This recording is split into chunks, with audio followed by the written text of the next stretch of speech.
Assalamualaikum warahmatullahi wabarakatuh. Selamat siang, teman-teman yang soleh dan solihah. Hari ini kita akan kembali belajar pendidikan agama Islam. Dan hari ini kita akan memasuki pelajaran yang kedua, setelah kita menyelesaikan pelajaran pertama. Pelajaran kedua hari ini yaitu adalah mengenal nama Allah dan juga kitab-kitabnya. Tujuan pembelajarannya memahami makna Asmaul Husna, Al-Mumit, Al-Hayyu, Al-Qayyum, dan Al-Ahad. Kemudian yang kedua, mengetahui kitab-kitab Allah yang diturunkan kepada Rasul-Rasulnya. Ini yang akan kita pelajari pada hari ini. Bagian A, mengenal Allah melalui Asmaul Husna. Asmaul Husna artinya nama-nama yang baik. Asmaul Husna hanyalah milik Allah. Di antara Asmaul Husna itu adalah Al-Mumit, Al-Hayyu, Al-Qayyum, Al-Ahad. Nama-nama Allah Subhanahu wa taala ada 99. Ada juga yang mengatakan lebih dari 99. Dan hari ini kita akan belajar 4 nama Allah, yaitu Al-Mumit, Al-Hayyu, Al-Qayyum, Al-Ahad. Itu adalah merupakan bagian dari nama-nama Allah Subhanahu wa taala. Apa sih artinya dari nama-nama tersebut? Bagaimana penjelasannya? Mari kita sama-sama belajar 4 nama tersebut. Yang pertama, yang nomor 1, Al-Mumit. Allah Subhanahu wa taala mempunyai nama Al-Mumit, yang artinya Allah Maha Mematikan. Nah, teman-teman, bahwasanya di dunia ini tidak ada seseorang atau siapapun selain Allah yang mampu mematikan dan menghidupkan. Jadi yang mampu mematikan dan yang mampu menghidupkan itu satu-satunya hanyalah Allah Subhanahu wa taala. Karena Allah Al-Mumit, yang Maha Mematikan. Nah, apa sih hikmah ketika kita mengimani nama Allah Al-Mumit ini? Hikmahnya yang pertama, selalu bersyukur kepada Allah.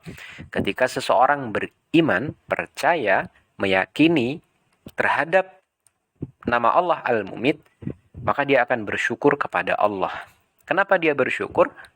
Karena ketika nanti kita sudah mati, dimatikan oleh Allah, maka ketika kita beramal soleh di dunia, maka kita akan diganti dengan balasan yang berlipat ganda oleh Allah. Maka kita bersyukur.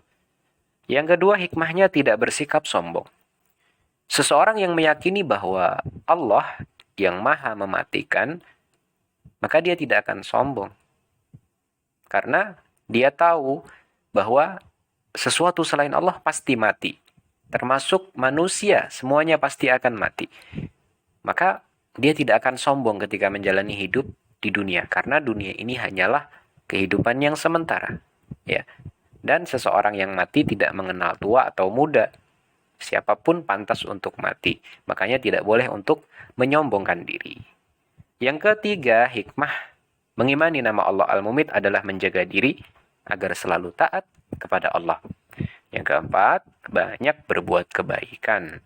Karena kapanpun kita bisa mati. Makanya harus memanfaatkan waktu yang Allah berikan kepada kita. Itu sifat pertama, yakni Al-Mumit, Allah yang Maha Mematikan. Sifat yang kedua adalah Al-Hayyu, yang artinya Allah Maha Hidup.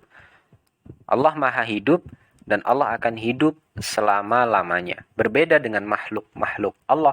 Kalau makhluk-makhluk Allah semuanya mungkin untuk mati, bisa mati. Tapi kalau Allah akan hidup selama-lamanya. Hikmah mengimani nama Allah Al-Hayyu ini, yang pertama, tidak bersikap sombong dengan menyadari bahwa kita hidup hanya sementara. Yang kedua, menjaga diri agar selalu taat kepada Allah.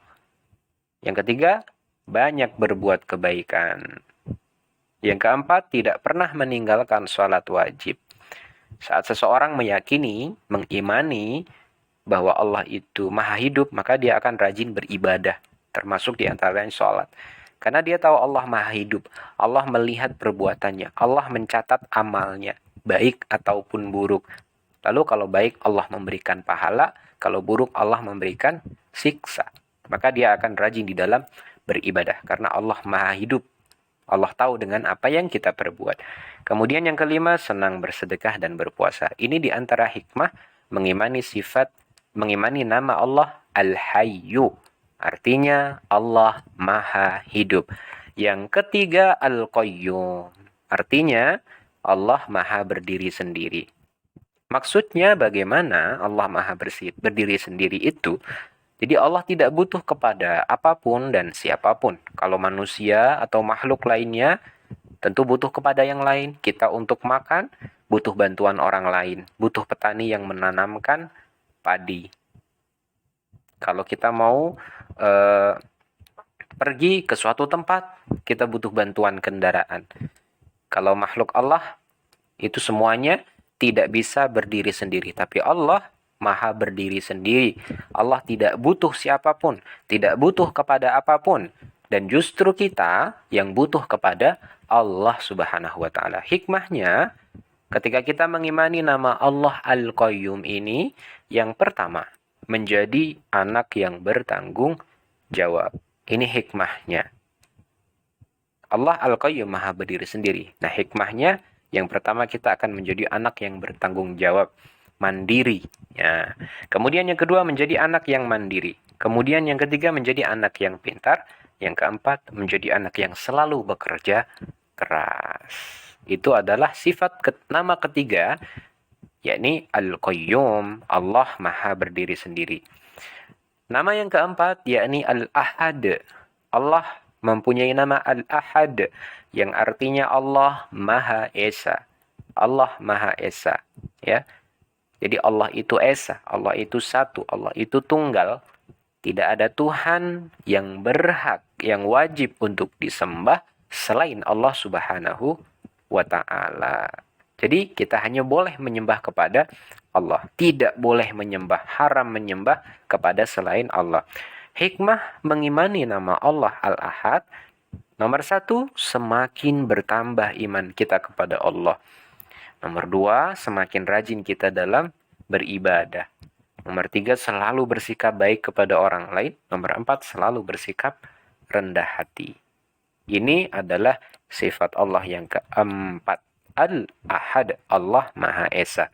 Nah, kesimpulannya, teman-teman sekalian, bahwa Allah memiliki nama-nama yang baik atau Asmaul Husna.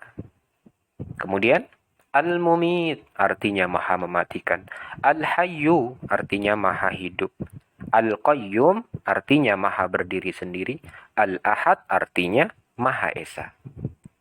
Kemudian dengan mengimani nama Allah Al-Mumit, kita mengetahui dan kita meyakini bahwa satu-satunya yang mampu menghidupkan dan mematikan hanya Allah. Sedangkan kita hanya makhluk yang lemah, yang tidak patut untuk menyombongkan diri kita di hadapan manusia dan siapapun, apalagi di hadapan Allah. Kemudian berikutnya, dengan mengimani nama Allah Al-Hayyu, atau yang Maha Hidup, kita mengetahui dan meyakini bahwa Allah adalah zat yang maha hidup dan tidak akan pernah mati. Sedangkan selain Allah, semuanya mengalami kematian. Semuanya bisa mati. Kemudian berikutnya, dengan mengimani nama Allah Al-Qayyum, kita mengetahui dan kita meyakini bahwa Allah zat yang maha berdiri sendiri. Tidak butuh dengan apapun dan siapapun. Justru kita yang butuh kepada Allah. Dan kemudian kesimpulan terakhirnya, dengan mengimani nama Allah Al-Ahad, yang artinya Allah Maha Esa, kita mengetahui dan kita meyakini bahwa hanya Allah satu-satunya Tuhan yang berhak disembah. Tidak boleh menyembah kepada sesuatu selain Allah Subhanahu wa Ta'ala. Demikian pelajaran pendidikan agama Islam hari ini. Berikutnya kerjakan 5 soal, jawab 5 soal yang Bapak berikan untuk hari ini. Wal afu minkum, subhanakallahumma wa bihamdika asyhadu an la ilaha illa anta, astaghfiruka wa atubu ilaik. Wassalamualaikum warahmatullahi wabarakatuh.